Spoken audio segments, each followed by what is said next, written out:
आज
के আগরতলা টাউন হলে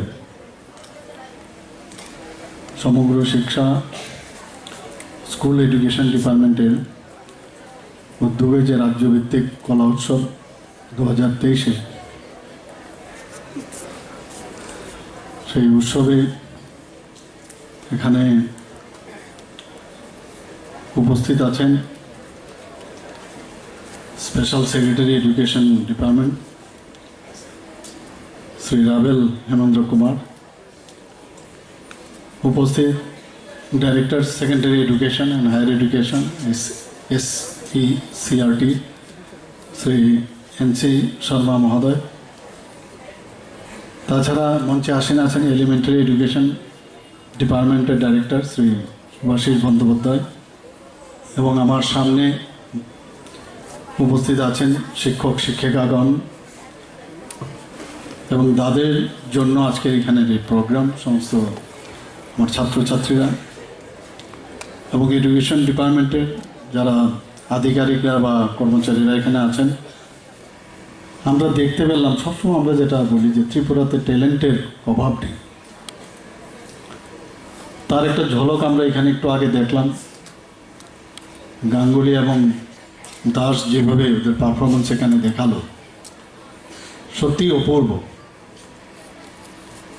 শুধু পড়াশোনা করলাম আর অন্য কোনো অ্যাক্টিভিটিতে আমরা থাকবো না,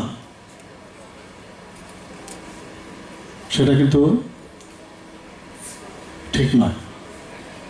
আমাদের এখানে একটা স্লোগান আমি দেখলাম, today extravaganza to unfold the creativity and artist splendor of the students of Tripura. কাজে এক্সপ্লোর আমার ভিতরে কি আছে, আমার যে শিল্পকলা যেটা লুকিয়ে আছে সেটাকে প্রকাশ করার একটা প্ল্যাটফর্ম, সেটা কিন্তু এই উৎসবে সেটা সম্ভব। এবং যে কারণে আমাদের মাননীয় প্রধানমন্ত্রী নরেন্দ্র মোদীজি 2015 সালে এই উৎসবের সূচনা করেছেন। বিদ্যালয় শিক্ষা এবং সাক্ষরতা দপ্তর এই উৎসবের উদ্যোগ নেয়। সেই অনুযায়ী প্রতি বছর জেলা এবং রাজ্য এবং জাতীয় স্তরে এখানে আলোচনা রেখেছেন এই উৎসবের আয়োজন হয়। তো যেটা আমি বললাম যে শুধু পড়াশোনা শুধু নয়, শিল্প সংস্কৃতির ক্ষেত্রে শিক্ষার্থীরা যে প্রতিভা বিকাশের যে উৎসাহ দান এবং তাদের প্রতিভার যে যত্ন ও বৃহত্তর ক্ষেত্রে তাদের মেধা প্রদর্শনের ব্যবস্থা করাই এই উৎসবের আসল উদ্দেশ্য। এই উৎসবের গুরুত্বপূর্ণ লক্ষ্য হচ্ছে শিক্ষার্থীদের মধ্যে ভারতের তথা আমাদের ত্রিপুরার যার যা স্টেটের রাজ্যের যে সাংস্কৃতিক যে বৈচিত্র্য তাকে উদযাপিত করা। দেশের সরকারি অনুদানপ্রাপ্ত এবং বেসরকারি স্কুলে নবম থেকে দ্বাদশ মানের শিক্ষার্থীরা, if I am not wrong, এই উৎসবে অংশ নিতে পারে।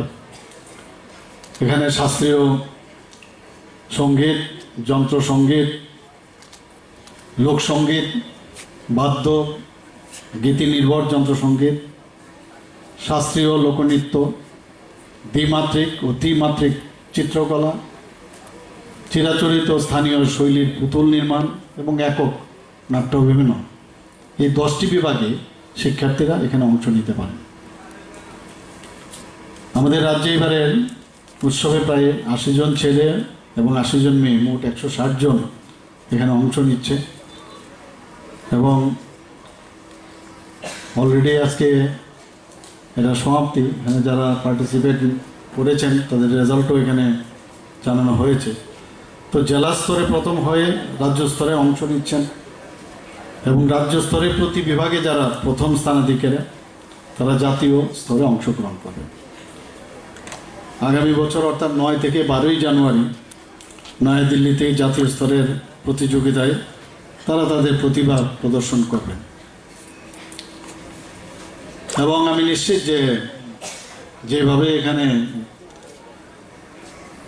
আমাদের 2 জন ছেলে এবং মেয়ে, আমাদের যে ছাত্রছাত্রীরা এত সুন্দর প্রদর্শন ওরা করলেন, আমি নিশ্চিত যে জাতীয় স্তরে আগে ওরা ভালো রেজাল্ট করেছে। আমাদের name and fame they have earn, এই বছরে এরা নিশ্চিত ভালো রেজাল্ট করবে, এটা আমি বলতে পারি এখানে। নিশ্চয়ই আপনারা আমার সাথে একমত এবং আমরা প্রাউড ফিল করি যে যখনই ত্রিপুরার যখন জাতীয় স্তরে কেউ এই ধরনের নেম অ্যান্ড ফেম কুড়িয়ে আনে, আমাদের নিজেদেরও কিন্তু গর্ববোধ হয়। এবং আমাদের এডুকেশন ডিপার্টমেন্ট এর জন্য চেষ্টা চালাচ্ছে যাতে আমাদের ছেলে মেয়েদের মধ্যে যে প্রতিভা লুকায়িত আছে সেগুলোকে বার করে নিয়ে আসা এবং সেগুলো জাতীয় স্তরে মানুষের সামনে নিয়ে এসে তাদেরকে প্রতিষ্ঠিত করা। আমরা এটাও জানি যে যারা শ্রেষ্ঠ স্থানাধিকারী, এই যারা রাজ্যের ছাত্রছাত্রীদের গত বছর যারা পেয়েছিল, সেখানে প্রধানমন্ত্রী নরেন্দ্র মোদীজি তার জনপ্রিয় কর্মসূচি যে পরীক্ষা পে চর্চায় অংশ নেওয়ার জন্য ওনাদেরকে আমন্ত্রণ জানিয়েছিল। নিশ্চয়ই এই বছরও সেটা হবে এবং গতবারও প্রজাতন্ত্র দিবসে তাদেরকে আমন্ত্রণ জানানো হয়েছিল সেখানে থাকার জন্য, তো এই বছরও সেটা হবে। তো আমি এখানে যারা আজকে অংশগ্রহণ করেছেন সবাই ফার্স্ট হবে, সেকেন্ড হবে, থার্ড হবে সেটা না, আসল উদ্দেশ্য হচ্ছে সবাই পার্টিসিপেট করা। আমাদের ত্রিপুরাতে কালকেও আমার বাইরের থেকে একজন